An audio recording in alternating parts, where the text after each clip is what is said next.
Welcome back guys. तो आज हम देखेंगे, जैसे कि आप सभी को पता होगा कल क्या हुआ था डी ट्रिपल एस बी का। डी ट्रिपल एस बी ने अपना जो टीजीटी सोशल साइंस है उसका जो एग्ज़ाम का रिजल्ट है वो यानी कि कट ऑफ जो है वो डाली थी। ठीक है, तो कल की बात है, रिजल्ट आया कल था और नोटिफिकेशन परसों आ चुका था हमारे पास। तो ये अभी जो बच्चों के मन में जो भी हमारे कैंडिडेट्स जो इस कट ऑफ को पार नहीं कर पाए हैं, उन कैंडिडेट्स के मन में जो बात चल रही है कि कहाँ पर क्या कमी रह गई, उन्हें ऐसे कैसे पढ़ना था कि उनका भी जो है कट ऑफ से पार हो जाते उनके मार्क्स। ठीक है, तो ये बहुत बड़ी बात है। और इसके लिए यानी कि पढ़ाई, अगर मैं कहूँ, पढ़ाई तो हर कोई करता है, पर पढ़ाई को एक स्मार्ट तरीके से किया जाए तो आप सक्सेस को क्या करेंगे, पालेंगे। तो यानी कि ऐसा क्या करें कि इस बार अपनी नौकरी पक्की हो जाए। तो इसके लिए आप सभी को ये वीडियो पूरी देखनी पड़ेगी और इसमें मैं हर एक वो बात जो है इंक्लूड करूंगी जो मोस्ट मोस्ट इम्पॉर्टेंट है डी ट्रिपल एस बी के कैंडिडेट के लिए। ठीक है, तो अब की बात चाहे वो टीजीटी हो, चाहे पीजीटी हो, चाहे पीआरटी हो, क्योंकि बच्चों के मन में ये होता है कि हम क्या करें। तो बहुत सारे क्वेश्चन भी आपके सोल्व करूंगी जो आप पढ़ाई करते टाइम आपके मन में आते हैं और किन चीज़ों पर फोकस करना मोस्ट मोस्ट इम्पॉर्टेंट है, किस तरीके से पढ़ाई करनी इम्पॉर्टेंट है। देखो, पढ़ाई तो हर कोई करता है, पता है आपको। जिसने एग्ज़ाम फॉर्म फिल किया है वो पढ़ाई तो करेगा, पर उस पढ़ाई को अगर हम स्मार्ट तरीके से करते हैं तो हमें सक्सेस मिलती है। तो वो स्मार्ट तरीका क्या है, वो स्ट्रैटेजी क्या है, हर चीज़ डिस्कस करने वाली हूँ। सिलेबस वगैरह कुछ नहीं बताया जाएगा यहाँ पर, बस जो इम्पोर्टेंट टिप्स कही जाए, स्ट्रैटेजी कही जाए, या कुछ भी आप मानते हैं उसे, वो कहा जाए, तो उसको हम सोल्व करने वाले हैं, जो आपके डाउट्स हैं और कैसे पढ़ाई करनी चाहिए। ठीक है, तो चलिए देखिए, सबसे पहला डाउट्स हमारे कैंडिडेट्स के मन में क्या आता है। तो मैं यहाँ पर हर कैंडिडेट को लेकर चलूंगी और हर कैंडिडेट में एक ना एक कमी जरूर होती है और उस पर फोकस जरूर किया जाएगा। तो देखो, जिसकी वजह से कैंडिडेट क्या है, एग्जाम क्रैक नहीं कर पाता है। तो डी ट्रिपल एस बी में टीजीटी हो, चाहे पीजीटी हो, चाहे पीआरटी हो, हर किसी के लिए ये जो वीडियो है इम्पॉर्टेंट होने वाली है। तो देखो, तो यहाँ पर आपको पता होगा, सिंपल सी थोड़ी सी बात कर लेते हैं। डी ट्रिपल एस बी में क्या होता है, नेगेटिव मार्किंग होती है। तो नेगेटिव मार्किंग है यानी कि हमें अपना हर कदम फूक फूक कर चलना पड़ेगा। आप समझते हैं इस बात को, यानी कि हम तुक्केबाजी नहीं कर सकते हैं। यहाँ पर हमें करेक्ट आता है तो हम करेक्ट करेंगे, अगर तुक्के लगाने की कोशिश करेंगे तो नेगेटिव मार्किंग हो जाएगी। ठीक है, यानी कि 4 क्वेश्चन गलत होंगे तो 1 नंबर कट जाएगा हमारा। तो इसकी वजह से हमारी कट ऑफ नीचे हो सकती है। तो तुक्के लगाने अगर आप सोच रहे हैं तो उसे बिल्कुल अवॉइड करना है, आपको नहीं लगाने हैं। और उसके लिए आपको ऐसी तैयारी करनी है और अभी से ऐसी तैयारी करनी है कि आप क्या कर सकें, नेक्स्ट टाइम जब भी वैकेंसी आए। आपको पता है जैसे कि डी ट्रिपल एस भी अपना एग्जाम कैलेंडर तो पहले ही डाल चुका है, पर उसके अकॉर्डिंग अभी काम हो नहीं रहा है। क्या पता क्या दिक्कत चल रही है, पर हाँ, एग्जाम कैलेंडर आया है तो करेक्ट उस महीने ना होकर, जैसे मई में कहा है कि टीजीटी सोशल साइंस की वैकेंसीज आएंगी, तो करेक्ट उस टाइम पर ना होकर जो वैकेंसीज है हो सकता है 1-2 महीने बाद आए, पर वैकेंसीज आएंगी जरूर। इसका मतलब ये है हमारे सामने। तो हमें क्या करना है, बहुत अच्छी तरीके से तैयारी करनी है, जिससे हम क्या है, एक भी गलती ना करें और हमारा जहाँ पर जो चीज़ वीक है अपनी, उसे क्या कर सके, हम उसे कवर कर सके। ठीक है, तो पहली बात हमारे सामने आती है, हम पेपर 1 या फिर पेपर 2 किस पर फोकस करें, ये बात आती है। आपको पता होगा जैसे कि पेपर 1 है, उसमें आपके जो भी ये लिए गए सब्जेक्ट्स हैं, ठीक है, जो भी सब्जेक्ट्स हैं ये सारे के सारे क्या है, कॉमन सब्जेक्ट्स हैं। और कॉमन सब्जेक्ट में ऐसा नहीं है कि हर कोई जो है हर सब्जेक्ट में परफेक्ट होगा, नहीं, इम्पॉसिबल है। कोई मैथ में वीक है, देखा गया है ज़्यादातर ह्यूमैनिटीज़ के जो स्टूडेंट्स होते हैं उनकी जो मैथ हो गई वो थोड़ी वीक होती है, मानो चाहे ना मानो, क्योंकि साइंस वाले स्टूडेंट 11th 12th में भी क्या मैथ अपनी स्टडी करते हैं। ठीक है, कहीं ना कहीं ये देखा गया है। तो हो सकता है आपके साथ ऐसा ना हो, फिर भी तो मैथ जो है अगर वीक है किसी की, तो किसी की हिंदी अच्छी होगी, ठीक है। और अगर किसी की हिंदी वीक है तो साइंस वाले स्टूडेंट के लिए भी है यहाँ पर प्रॉब्लम कि उनको हिंदी इतनी अच्छे से नहीं आती है। तो किसी की हिंदी वीक है तो उसकी मैथ बेस्ट होगी, ठीक है। इस तरीके से कोई एक या फिर दो सब्जेक्ट क्या होते हैं, कम होते हैं, वीक होते हैं, ठीक है। तो हमारे इसके बदले में कोई ऐसे एक दो सब्जेक्ट होते हैं जिसमें हम अच्छा कवर कर सकते हैं। तो क्या करना है, क्या हम फिर पेपर वन में इन दो सब्जेक्ट या ए जो भी हमारा वीक सब्जेक्ट है उसे छोड़ दें? नहीं, बिल्कुल भी नहीं छोड़ना है। क्या करना है आपको कि आपका जो वीक सब्जेक्ट है उस पर फोकस करना है आपको। पर फोकस आप जब करेंगे तो आपको ध्यान रखना है कि आप जो है ऐसे क्वेश्चन, ऐसे टॉपिक्स देख सके जहां से आप क्या कर सकते हैं, अच्छा कवर कर सकते हैं, ठीक है। तो उन पर ज़्यादा फोकस कीजिए। ऐसा नहीं हो सकता कि जैसे मैथ है, मैथ के जितने भी टॉपिक्स हैं उसमें से आपको कुछ भी नहीं आता, ऐसे इम्पॉसिबल है। तो जो आता है उसे कवर करने की पूरी पूरी कोशिश कीजिए, ठीक है। तो रीजनिंग होगी, रीजनिंग में ज़्यादा स्टूडेंट्स अपने अच्छे मार्क्स ले आते हैं। और जनरल नॉलेज की तो हम कुछ कह नहीं सकते हैं, आप उसमें स्टैटिक जीके करिए। और करंट अफेयर जो होती है, आप डेली न्यूज़पेपर रीड कीजिए। न्यूज़पेपर ऐसे नहीं है कि आपको न्यूज़, डेली लाइफ की न्यूज़ देखनी, नहीं। उसमें जो इम्पोर्टेंट चीज़ें हैं, जो एजुकेशन पॉलिसीज़ वगैरह आती हैं, वो चीज़ें आपको देखनी है, ठीक है। और फिर इसमें ही आपका जैसे इंग्लिश हो गया, इंग्लिश में भी अच्छी पकड़ होनी चाहिए, ठीक। तो जो भी सब्जेक्ट आपका वीक है, ऐसा नहीं है उसे पूरा इग्नोर करना है, नहीं। आप उसमें क्या कीजिए, उसमें अपना बेस्ट देखिए, कहाँ पर आपका बेस्ट है, ठीक है। तो ऐसा करके चलना है कि बिल्कुल भी छोड़ना नहीं है। पर जो आपका बेस्ट सब्जेक्ट है उसे और भी ज़्यादा आपको क्या करना पड़ेगा, बेस्ट बनाना पड़ेगा अपने पेपर वन के लिए। क्योंकि आपको पता है पेपर वन क्वालिफाई नहीं हुआ तो पेपर टू में चाहे आपके 80 मार्क्स आए हो या 90 आए हो, वो मैटर नहीं करते हैं, ठीक है। दोनों पेपर अपने क्वालिफाई करने हैं। तो अगर पेपर वन वीक है तो आप इतने मार्क्स लेकर आज आने की पूरी पूरी अपनी वो करिए कि आपका पेपर वन क्वालिफाई हो जाए, ठीक है। फिर पेपर टू में, क्योंकि अगर पेपर वन वीक है तो पेपर टू पर आपको फोकस ज़्यादा करना पड़ेगा। क्यों? क्योंकि यहाँ से आप स्कोर कर सकते हैं, ठीक है। क्योंकि पेपर टू एक ऐसा होता है हमारा, जो हमारा क्या है, कंसर्न्ड सब्जेक्ट होता है, ठीक है। कंसर्न्ड सब्जेक्ट होता है तो आप क्या कर सकते हैं, यानी कि आपने वो कहीं ना कहीं पढ़ा है सब्जेक्ट, चाहे ग्रेजुएशन लेवल में पढ़ा हो, ठीक है, जैसे टीजीटी पीजीटी वाले ग्रेजुएशन में पढ़ते हैं, आगे भी पढ़ते हैं, या फिर पीआरटी वाले डीएलएड वगैरह में पढ़ते हैं। तो अपना जो कंसर्न्ड सब्जेक्ट है उस पर फोकस करना चाहिए। मैंने देखा है जो स्टूडेंट्स होते हैं वो सोचते हैं कि ये सब्जेक्ट जो है, जो पेपर टू का आने वाला है, ये तो हमें बहुत अच्छी तरीके से आता है। क्यों? क्योंकि हमने कर रखा है, ये तो पढ़ा हुआ है सब कुछ।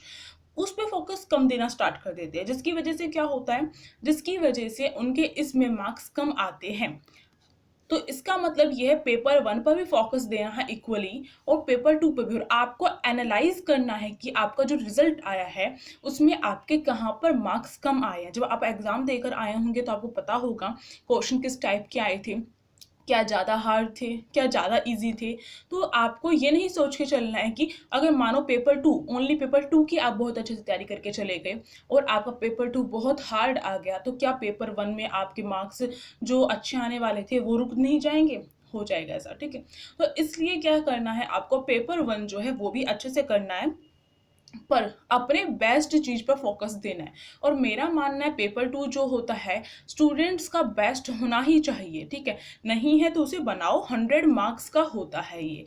और 100 मार्क्स में आपको ये गारंटी के साथ 80 के आसपास तो लेकर आने की सोचना ही सोचना है, ठीक है। तो आपको क्या है, इसमें तैयारी करेंगे, पेपर टू पर ज़्यादा फोकस करेंगे आप, और पेपर वन में अपने जो बेस्ट सब्जेक्ट हैं उन पर फोकस करके चलना है, और जो वीक सब्जेक्ट हैं उनको भी अवॉइड नहीं करना है। तो आपका क्या है, एग्जाम क्रैक हो सकता है, ठीक है। तो ये तो फर्स्ट बात हो गई है कि कैसे आपको स्टडी करनी है, ठीक है।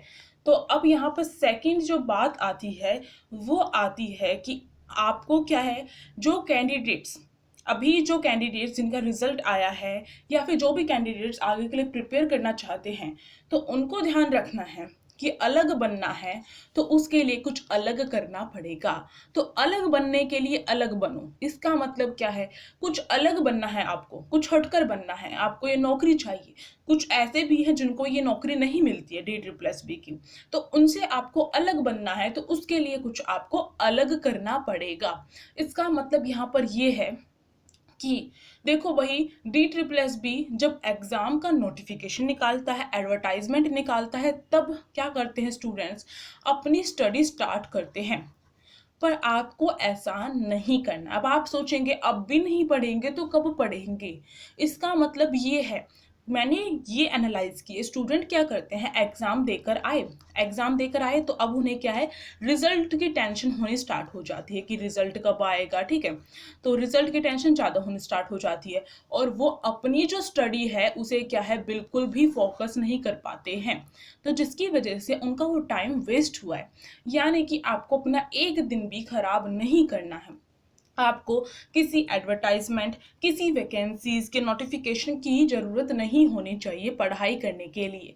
अगर आप ये सोचते हैं जब वैकेंसीज आएंगी तब पढ़ना स्टार्ट करेंगे, अच्छी तरीके से पढ़ना स्टार्ट करेंगे, हो सकता है आप क्या कर रहे होंगे, 2-3 दिन पढ़ लिए, फिर बीच में गैप ले लिया, फिर पढ़ लिए। नहीं, आपको डेली पढ़ना पड़ेगा। और हाँ, ये नहीं सोचना है कि वैकेंसीज आएंगी तब पढ़ना स्टार्ट करेंगे।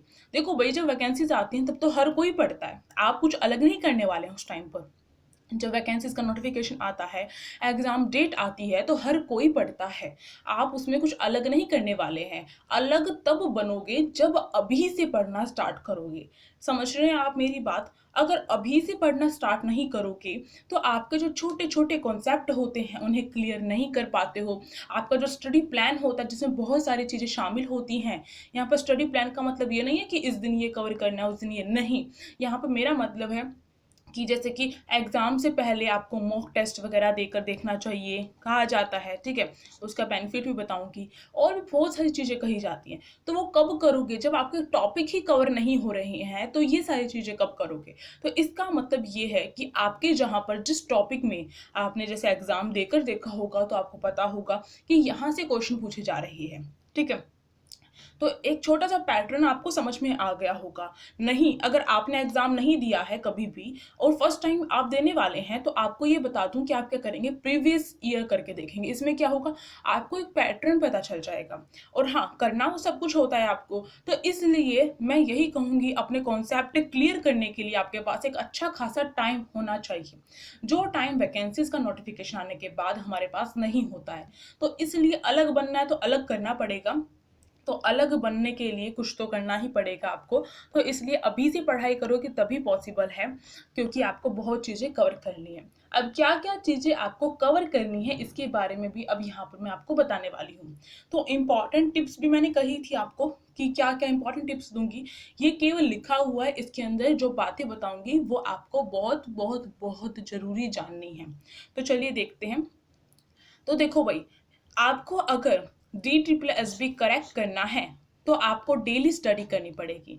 डेली का मतलब है एक भी दिन स्किप नहीं करना है, ठीक है, आपको ध्यान रखना है, एक भी दिन स्किप नहीं होना चाहिए। वही बात जो मैंने आपको बताई, अगर डेली स्टडी नहीं करोगे, डेली स्टडी करने के पीछे क्यों कहते हैं डेली स्टडी करने के लिए, अगर आप खुद भी देख रहे होंगे, अगर आपका डेली जो स्टडी नहीं करते हो तो इससे क्या होता है, मानो 3 दिन पढ़ लिए, फिर आपने 3 दिन स्किप कर दिया, फिर आपका मन जैसे किसी की बातें सुनी, फिर हो गया, फिर पढ़ लिए, तो इससे काम नहीं चलता है। और या फिर आपको ये खुद देखना, अगर आप रेगुलर स्टडी कर रहे हैं, बीच में एक दिन का भी गैप आ जाता है तो नेक्स्ट डे आपका पढ़ाई में मन नहीं लगता है। तो इसलिए आपको चाहे कितना भी काम हो, कितना भी टाइम ना हो, चाहे हो सकता है एक दिन ऐसा भी होता है जिसमें हमारे पास बिल्कुल भी टाइम नहीं होता है, तो सोने से पहले आधा घंटा आप अपना बुक उठाकर बैठिए। मन नहीं कर रहा है किसी दिन तो बुक उठाकर बैठिए। बुक्स को फ्रेंड बनाओगे तो वो आपको क्या है, जीवन में सक्सेस दिलाएगी, ठीक है। तो आप क्या करें, चाहे कुछ भी हो, आपको बुक उठाकर बैठनी है और थोड़ा सा फोकस करना है। तो अगर आपका मन जिस दिन ना भी करे तो बुक जरूर उठाकर बैठना है। तो इससे क्या है, हमारी बॉडी रेगुलर रहती है। और दूसरी बात, जब हम एग्जाम देकर आते हैं और फिर हम अपनी स्टडी छोड़ देते हैं, ये सबसे बड़ी भूल होती है। क्यों? क्योंकि अभी आपकी बॉडी रेगुलर उस वे में चल रही थी कि उन्हें क्या है, रेगुलर 3-4 घंटे पढ़ने की आदत थी उस बॉडी को। अब आप क्या कर रहे हो, उसे इतना रेस्ट दे रहे हैं कि हाँ भाई अभी तो मैंने बहुत कुछ पढ़ के एग्ज़ाम देकर आए हैं, अब जो है थोड़ा-सा रेस्ट करते हैं। तो रेस्ट कीजिए, पर ऐसा नहीं है कि आप बिल्कुल भी ना पढ़ें। अगर पढ़ाई को छोड़ देते हैं तो फिर आपकी बॉडी को दोबारा उस चीज़ में ढलने में उतनी ही मेहनत लगती है। तो समझ रहे हैं इस बात को, तो डेली आपको पढ़ना पड़ेगा। दूसरी बात, मोस्ट मोस्ट मोस्ट इम्पॉर्टेंट है आपका प्रीवियस ईयर करना। जैसे कि आपको पता होगा, जब मैं तैयारी करवा रही थी टीजीटी सोशल साइंस की, तो उसमें मैंने आपको बताया था कि प्रीवियस ईयर क्वेश्चन पेपर करो। प्रीवियस ईयर क्वेश्चन पेपर करने का भी एक अपना एक स्टाइल होता है, कैसे करना है। देखो भाई, जो प्रीवियस ईयर क्वेश्चन पेपर होता है उसमें कोई ना कोई जो क्वेश्चन होता है वो क्या किसी ना किसी टॉपिक से आता है। तो जिस भी टॉपिक से आता है उस टॉपिक को आप क्या करें, बहुत अच्छे से करें। यानी कि अभी तक अगर आपने अपने सारे कॉन्सेप्ट क्लियर कर लिए हैं और थोड़े बहुत रह भी गए हैं तो भी आप प्रीवियस ईयर करना स्टार्ट कर दो। या फिर आप बिल्कुल अपने नए सिरे से पढ़ाई स्टार्ट करना चाहते हैं तो प्रीवियस ईयर उठाकर देखो किस टाइप के क्वेश्चन आए, कौन से टॉपिक से आए, कहाँ पर हमें ज़्यादा फोकस करना चाहिए। ये सारी बातें हमें यहाँ से पता चलती हैं। और जब प्रीवियस ईयर करते हो तो आपको ध्यान रखना, जिस भी टॉपिक से क्वेश्चन आया है केवल क्वेश्चन को कवर करके नहीं छोड़ना है।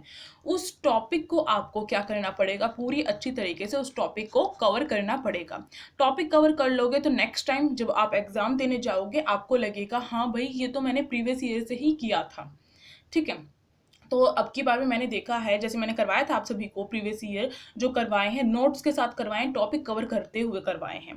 तो अब की बार जो है वर्ल्ड हिस्ट्री से क्वेश्चन आए और वर्ल्ड हिस्ट्री के जो क्वेश्चंस हैं वो उन्हीं टॉपिक से आपसे पूछे गए, यानी कि जो एक क्वेश्चन होता है उसी में से थोड़ा और अंदर से पूछ लिया जाता है। ठीक है, आप समझ रहे हैं। तो टॉपिक कवर होगा तो आपको दिक्कत नहीं होगी। तो प्रीवियस ईयर इस तरीके से करने हैं। अगर आप सिंपली क्वेश्चन को करके छोड़ देते हैं तो प्रीवियस ईयर करने का इतना ज़्यादा फायदा नहीं होगा। तो प्रीवियस ईयर जैसे करने के लिए बताया गया है वैसे करेंगे तो हेल्पफुल रहेगा। तीसरी बात, जब आप, क्योंकि टॉपिक भी कवर करने हैं साथ साथ में, तो कॉन्सेप्ट किसी भी टॉपिक का अगर आप कवर कर रहे हैं तो आपको ध्यान देना है। जैसे मैं करवाती हूँ, कॉन्सेप्ट करने के बाद फिर हम एमसीक्यूज करते हैं। आपको पता होगा, जो जिसने भी मेरे से पढ़ा है उसे पता होगा। तो क्यों एमसीक्यूज किए जाते हैं, क्योंकि आपके एग्जाम में एमसीक्यूज क्वेश्चन ही आते हैं और एमसीक्यूज करते हैं तो हमारी रिवीजन हो जाती है। ठीक है, पहली बात, आपने कहीं से भी कुछ भी पढ़ा है फिर उसे आप खुद रीड कीजिए, जो भी आपके पास स्टडी मटेरियल है रिवाइज कीजिए उसे, फिर उसके बाद उसके एमसीक्यूज करेंगे तो इससे ये फ़ायदा होगा आपको कि उस एमसीक्यूज को करने के बाद आपका वो टॉपिक मोस्टली कवर हो जाएगा। फिर प्रीवियस ईयर करोगे फिर से रिवाइज हो जाएगा। तो ये कहीं ना कहीं आपका एक दूसरे से जुड़ा हुआ है और इस तरीके से कवर करोगे तो आपके मोस्टली क्वेश्चन कवर हो जाएंगे। ठीक है, तो एमसीक्यूज जो हैं वो करना इंपॉर्टेंट है, जिससे आपको पता चलता है किस टाइप के क्वेश्चन आते हैं और क्या मैंने अभी जो पढ़ा है, जो स्टडी की है, वो सही में हेल्पफुल रही है नहीं रही है। ठीक है, तो हर क्वेश्चन, जो भी कॉन्सेप्ट, जो भी टॉपिक कवर करना है उसके साथ एमसीक्यूज करने हैं। अब देखो, फाइनली ये सब कुछ करने के बाद जब हमारा एग्जाम जो है पास में आ जाता है तो उस टाइम पर आपको क्या है, रिवीजन करनी है। ठीक है, रिवाइज करना है। क्यों रिवाइज करने के लिए क्यों कहा जाता है, क्योंकि हमारा जो माइंड होता है वो करंट की चीज़ें ज़्यादा याद रखता है, आपको पता होगा। तो पुरानी चीज़ें भूल जाता है, करंट की चीज़ें याद रखता है। अगर आपने कोई एक टॉपिक एक बार ही पढ़ा है और उसके बाद रिवाइज नहीं किया है तो आप स्किप कर जाएगा आपका माइंड उस चीज़ को। इसलिए प्रीवियस ईयर में रिवाइज हो रहा है। ठीक है, जब हम एमसीक्यूज करेंगे तब रिवाइज हो रहा है और उससे पहले हम एक बारी और रिवाइज कर चुके होंगे अपने टॉपिक को पढ़ने के बाद। ठीक है, जब हम स्टडी मटेरियल से पढ़ेंगे, ठीक है, रीड करेंगे, तब भी रिवाइज हो रहा है। और हाँ, एक और चीज़ आप जो है अपनी हैबिट में ले आए, नोट्स खुद बनाने स्टार्ट कीजिए। बहुत सारे स्टूडेंट्स ऐसे होते हैं नोट्स परचेज करते हैं, ठीक है भाई, बहुत इंपॉर्टेंट चीज़ें होती हैं जो हमें नहीं पता होती है। पर अगर आप किसी भी यूट्यूब वीडियो को देख रहे हैं तो मैं आपको यही सजेस्ट करूंगी कि आप जो है पीडीएफ के चक्कर में ना पढ़िए, आप जो है खुद के नोट्स खुद बनाइए। जो भी बातें वो बता रहे हैं अपने वीडियो में उसे खुद अपने हैंड रिटन नोट्स बनाने स्टार्ट कर दीजिए। इससे क्या होता है, जब हमारे, क्योंकि हम आंखों से देख रहे हैं, हाथों से लिख रहे हैं और हम सुन भी रहे हैं, यानी कि हमारी जो सेंस है वो बहुत सारी यूज़ हो रही हैं। ठीक है, तो इसकी वजह से क्या होता है, हमारा पढ़ाई पे फोकस बहुत ज़्यादा होता है और लिखा हुआ आप कभी नहीं भूलते हैं। तो लिखिए, आप क्या है, किसी चीज़ को अगर आप भूल जाते हैं तो लिख लिख कर पढ़िए। ठीक है, तो बचपन वाले फॉर्मूले भी आपको यूज़ करने पड़ेंगे। अब लास्ट स्टेप क्या है, रिवीजन के लिए रिवाइज करो और उसके बाद हमारा लास्ट स्टेप होगा मॉक टेस्ट करके देखना। मॉक टेस्ट से आपको पता चलेगा कि आप मतलब जो टाइम मैनेजमेंट है वो आप सीख जाएंगे, किस तरीके से कौन से टॉपिक पर, यानी कि इस टॉपिक से क्वेश्चन आ गया तो ये बहुत हार्ड है, बहुत लेंथी है, उसे निकालने में बहुत टाइम लगेगा, तो इसको मुझे स्किप करना है एग्जाम में आते हुए भी क्वेश्चन। तो ये सारा कुछ कैसे पता चलेगा, मॉक टेस्ट से पता चलेगा कहाँ पर ज़्यादा फोकस करना है, कौन सा पार्ट अभी भी मेरा वीक है। तो आपने एक बात और सुनिएगा, आपने देखा होगा कि कोई बच्चा, कोई भी कैंडिडेट जो है एग्ज़ाम देता है तो बहुत मुश्किल ऐसा होता है कि फर्स्ट अटैम्प्ट में हो जाता है उसका। आजकल तो होने लगा है क्योंकि बहुत सारे, क्योंकि मॉक टेस्ट वगैरह देने स्टार्ट कर दिया, पर पहले के टाइम पर ऐसा होता था कि एग्ज़ाम देते थे और एग्ज़ाम देने की 2-3 ट्राई के बाद ही उनका क्या सिलेक्शन होता था। ऐसा क्यों होता था? क्योंकि उस टाइम पर मॉक टेस्ट जैसी सुविधा नहीं थी, तो वो क्या है, जब एग्ज़ाम देकर आते थे तो उसके बाद उन्हें पता चलता था किस तरीके से हमें कहाँ पर क्या गलती हुई है हमारी और किस पर हमें फोकस करना है। नेक्स्ट टाइम उस चीज़ को सुधार कर जाते थे वो, फिर एग्ज़ाम देकर आते थे, फिर उन्हें जो गलतियाँ होती थी उन्हें फिर वो करेक्ट करते थे। तो इस चीज़ को, ये जो हमारा 2-3 बार के जो अटेम्प्ट हैं, ये हम ना खराब करें अपने, क्योंकि टाइम भी नहीं होता है, ठीक है, क्यों ना पहले ही लगा जाए, क्यों, ठीक है। तो इसलिए 2-3 टाइम जो हम अटेम्प्ट अपने करके आए हैं एग्ज़ाम के, उसे ख़राब ना जाने दें और हम अपने फर्स्ट टाइम में ही क्लियर कर लें, या फिर जो भी आपका नेक्स्ट टाइम आने वाला है उसमें ही क्लियर कर लें। तो उसके लिए मॉक टेस्ट इंपॉर्टेंट है, जिससे आपको पता चल जाएगा। मॉक टेस्ट ये नहीं होता है कि जो मॉक टेस्ट में आया सेम क्वेश्चन ऐसे ही एज इट इज़ आ जाएंगे, नहीं। ये केवल और केवल आपका जो टाइम मैनेजमेंट है ये सिखाता है, किस पे फोकस करना है किस पर नहीं करना है ये सिखाता है, कहाँ पर आप वीक हैं उसे कैसे आपको सुधारना है ये सिखाता है। तो ये चीज़ इंपॉर्टेंट है, तो इन पर फोकस करके चलोगे तो डी ट्रिपल एस बी के क्या है, डी ट्रिपल एस बी को आपके सामने झुकना पड़ेगा, आपको नौकरी देनी पड़ेगी। तो नौकरी लेनी है तो ये सारी चीज़ें आपको कवर करनी पड़ेंगी। तो ये थी हमारी इंपॉर्टेंट टिप्स। आई थिंक आपको ये अच्छी लगी होगी ये वीडियो, मैंने सारी की सारी चीज़ें इंक्लूड कर दी हैं जो भी चीज़ें थी। तो अगर अच्छी लगी है तो आप क्या कर सकते हैं, लाइक कर सकते हैं, शेयर कर सकते हैं और साथ में कमेंट बॉक्स में मुझे कमेंट करके बता सकते हैं कैसी लगी। और चैनल पर नए हैं तो सब्सक्राइब भी कर सकते हैं और साथ साथ में टेलीग्राम ग्रुप को क्या है ज्वाइन कर सकते हैं। Thanks for watching this video.